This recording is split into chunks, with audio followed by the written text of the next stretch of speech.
reported that an American woman who China joined the joint ISIS was also in the camp. manufacturing Australians there, but especially smaller, these Western nations are hesitant to repatriate these women. They will always be a threat. The threat can turn into a problem China wants, or else you get cut off from the critical Retail should be with you on this one. economy. Park at that location. Let's just straightforward it. Let's get this one back in good shape. Some amount of support for Taiwan's continued independence. Luckily for Taiwan, though, the world's response to Russia's invasion of Ukraine put a serious damper on China's ambition to conquer Taiwan.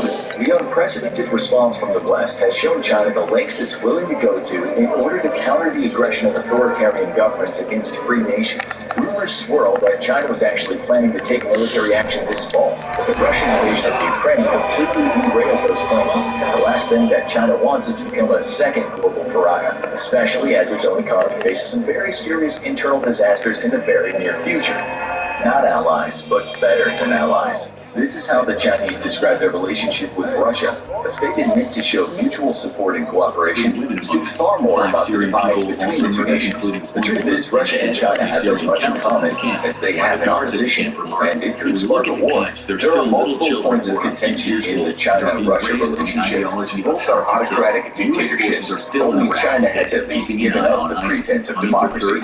Both nations are seen as unfriendly to the current Western-led world order. Both nations suffer internationally for that. It would seem as if the two nations should be best friends, especially when their chief rivals are the United States of America and its extensive network of friends and allies. Yet differences that threaten war run deep. And if the two win at it, it might not end the way you think. Historically speaking, China has been the younger partner after the triumph of communism in China post-World War II. The Soviet Union was quick to become a sponsor of the nation. However, ideological pressures soon led to outright border clashes, and just 2 decades later, the BFFs were on the splits, with China cozying up to the United States of all places. The U.S.-China relationship would soon turn adversarial, however, and China gravitated back toward the Soviet Union. By the time this happened, though, the Soviets were on the verge of collapse, and the balance of power between the two nations changed dramatically after the end of the Soviet Union. While the Soviets had been the far superior power during the Cold War, China's rapid modernization during the 90s, Russia's loss of much of their former Soviet territory, and industrial and intellectual capacity led to a more even balance of power between the two countries.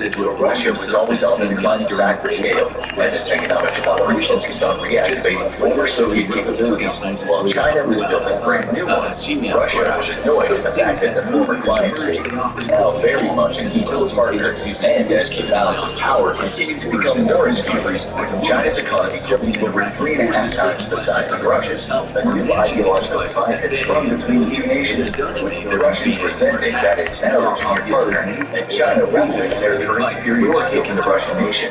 There are very real material reasons for a decisive souring of relations between the two states. Russia has long resented the fact that the Russian Far East region is increasingly becoming, in the words of the Russian politicians, Chinese. Since the collapse of the Soviet Union, there's been a major depopulation of the Russian Far East, made even worse by the fact that the new Russian state has failed to significantly increase infrastructure investments in the region.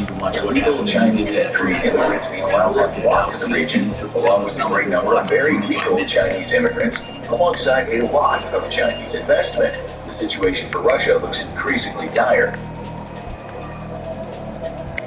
In de wilde natuur van Thailand staan 6 duo's voor een van de grootste uitdagingen uit hun leven. Ga maar doorzetten. Wel survivor. Fysiek zullen ze tegen elkaar optreden in een meest slopende game. Elk duo weet het grond te houden. De eerste winnaar van Good Luck Guys. Ja, je rustig hè? Ja, bedankt. Gaat alles goed? Heel hartstikke gezellig.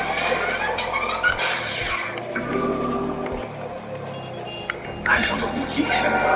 Hoe ver zijn we hiermee? Goed, dat is het wel weer.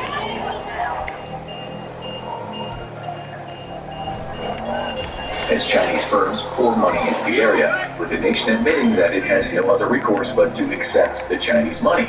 There's now a very real fear in the minds of Russian politicians that the Russian Far East will soon be lost to southern Asian powers like China. Not necessarily militarily, but economically, as foreign control over the region's developed energy supplies is growing year by year via investments. Culturally, the region is also starting to swing toward China as more and more immigration and investment comes from that nation.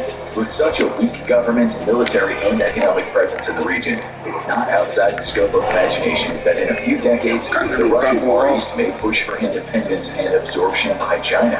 China clearly has a reason to manipulate events and ensure this happens, as the Russian Far East remains very resource-rich. For energy-hungry China, whose economy has only recently begun to slow down, securing energy supplies is of critical economic importance. But it's a necessity for an altogether different reason as well. China currently has a massive Achilles heel that ensures it will not be able to militarily challenge the United States. And that's the fact that it imports most of its oil via sea trade routes that the U.S. Navy can easily disrupt. Secure landlocked energy resources that the U.S. cannot interrupt frees up the Chinese Communist Party to more directly challenge the U.S., even militarily if need be. To this end, China has been fiercely competing with Russia for control over the energy resources of Central Asia, exerting a massive influence and swinging smaller nations away from Russia. However, there is one final point of contention that is deeply souring the Sino-Russian relationship. For decades, China was a dependable and oil client for the Sino-Soviet Union and Russia.